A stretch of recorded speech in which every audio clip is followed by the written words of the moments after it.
ભાવનગર મહાનગરપાલિકાની સંકલનની બેઠક કમિશનર એન.વી. ઉપાધ્યાયના અધ્યક્ષસ્થાને મળી હતી, જેમાં ડેપ્યુટી કમિશનર એમ.આર. બ્રહ્મભટ્ટ સહિતના વિવિધ વિભાગોના અધિકારીઓ ઉપસ્થિત રહ્યા હતા. કમિશનર દ્વારા વિવિધ શહેરના પ્રશ્નો અને ચાલતા કામોને પગલે પરામર્શ કર્યો હતો. વિકાસના કામો સહિતની ચર્ચા વિચારણા કરવામાં આવી હતી. યોજાયેલી બેઠકમાં કમિશનર દ્વારા વિવિધ વિભાગોના અધિકારીઓ પાસેથી કરેલી કામગીરીનું લેશન લેવામાં આવ્યું હતું. આગામી સમયમાં થનાર કામગીરી અંગે જરૂરી માર્ગદર્શન પણ આપ્યું હતું. જો કે બેઠકમાં ઈડીપીના અધિકારીનો પ્રશ્ન પણ ઉપસ્થિત થયો હતો.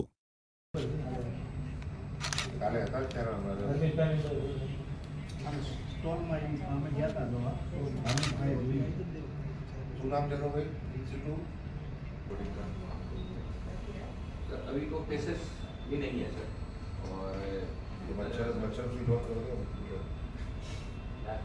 रिलैक्स है case This spitting and smoking in public places is prohibited.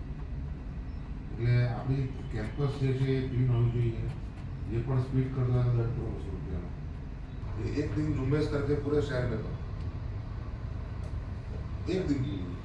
Okay sir, 5400 रुपये 5004 In the entire city, particularly around the school buildings, कि जहाँ पे ऐसे ऐसे लोग तंबाकू प्रोडक्ट को बेचते हैं, ठीक है, एंड एसटी स्टैंड पे आप जाओ तो इंस्टीट्यूट जिसमें 3 बॉयलर હતા અને પ્રેશરથી ફિલ્ટર થતા હતા. 3 બોઇલરમાં વાળા કરતા પ્રેશરથી ફિલ્ટર કરી